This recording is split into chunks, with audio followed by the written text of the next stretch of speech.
Estudiantes, reciban un cordial saludo de bienvenida. Espero que el presente video les ofrezca las herramientas necesarias para el desarrollo de sus actividades académicas en el área de química inorgánica. Quien les habla, su maestra Dalaisier Emilce Guerrero Pedraza, de la Institución Educativa Municipal Montessori. Bienvenidos al tema de molaridad.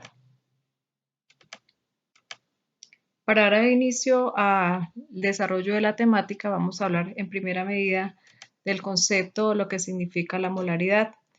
Esta refleja la concentración de una disolución indicando la cantidad de moles de soluto presentes o disueltos en cada litro de la mezcla. Recordemos que el tema de las disoluciones hacemos referencia a las mezclas homogéneas. Para eso tenemos una fórmula que identifica el tema de la molaridad. Dice que M mayúscula es igual al número de moles de soluto sobre los litros de la disolución.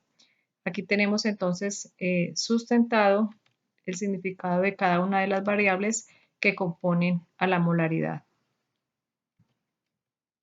A continuación daré a conocer entonces unas fórmulas de apoyo que nos van a permitir desarrollar en el transcurso de la temática el tema de la molaridad. Recordemos que el peso de la disolución es igual al peso del soluto más el peso del solvente.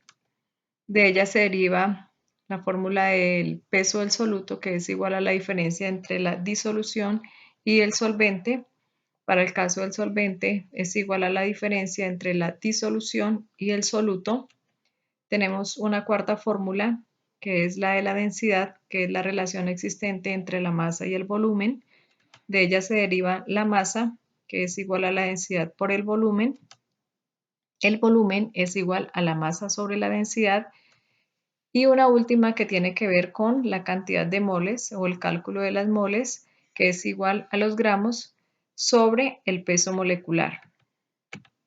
A continuación, entonces, hacemos referencia a un primer ejemplo para que ustedes lo tengan como referencia y puedan resolver los ejercicios que aparecen en su guía. Dice así el ejercicio: calcular la molaridad de una disolución de 250 mililitros en la que está disueltos en 30 gramos de cloruro sódico. Ahí tenemos entonces la fórmula de la sal común o cloruro de sodio. Entonces, tenemos como un primer paso, ¿cierto? Leer detenidamente el problema y de él extraer los datos suministrados por el mismo, ¿cierto? Entonces, ¿de qué manera lo vamos a hacer? Para el caso de este ejercicio, dice calcular la molaridad, es decir, esa es nuestra pregunta a resolver, ¿cierto? De una disolución de 250 mililitros. Eso corresponde al volumen de la disolución. Y por último tenemos el dato de los 30 gramos de cloruro sódico, que en este caso ese compuesto viene haciendo las veces del soluto. En siguiente medida, el paso número 2.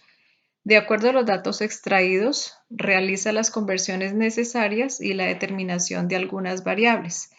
Hablando específicamente de este ejemplo, entonces podemos notar que el volumen, devolviéndonos al paso 1, el volumen está en mililitros y la fórmula de la molaridad nos dice que debe ser sobre los litros de la disolución. Entonces, significa que debo hacer la respectiva conversión, ¿cierto? Por eso ahí he colocado conversión del volumen que está en mililitros a litros. Entonces, tenemos 250 mililitros, se hace la respectiva conversión por un litro que tiene 1000 mililitros, se cancelan las unidades de los mililitros y tenemos como resultado 0,25 litros. Nos aparece una segunda cuestión a resolver, ¿cierto? Otro cálculo a determinar. Entonces dice calcular las moles del soluto con los gramos suministrados del mismo soluto, ¿cierto? Que en este caso viene siendo el cloruro de sodio. Y desde luego debo calcular también el peso molecular. Miremos por qué. Entonces, para poder calcular esas moles de soluto es necesario conocer el peso molecular del mismo, ¿cierto? Sabemos que N, que es el número de moles, es igual a los gramos del soluto dividido el peso molecular. Y ese peso molecular aún no lo conocemos, ¿cierto? Entonces, por eso también tendremos que llegar a hacer ese cálculo. Entonces, el peso molecular del cloruro de sodio nos indica que de sodio hay un solo átomo, ¿cierto? Empezamos a extraer los elementos que componen a ese compuesto, ¿cierto? En este caso el sodio dice que tiene un átomo por su peso atómico, que es 23, se multiplica para un total de 23. Hacemos lo mismo con el cloro, ¿cierto? Tenemos un átomo de cloro multiplicado por su peso, que corresponde a 35.4. Lo multiplico y finalmente lo que hago con esos dos valores es una suma para obtener un total de 58,4 gramos por mol de cloruro de sodio. A continuación, ya con ese peso molecular que hemos determinado, entonces ya podemos entrar a calcular el número de moles. Reemplazamos la fórmula, ¿cierto? Entonces N es igual a 30 gramos, que fueron los que me suministró el ejercicio al inicio, sobre su peso molecular. El peso molecular ya lo determinamos y dijimos que era 58,4 gramos por mol.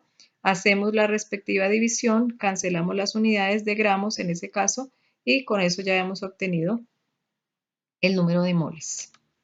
Miremos a ver qué continúa. Paso número 3.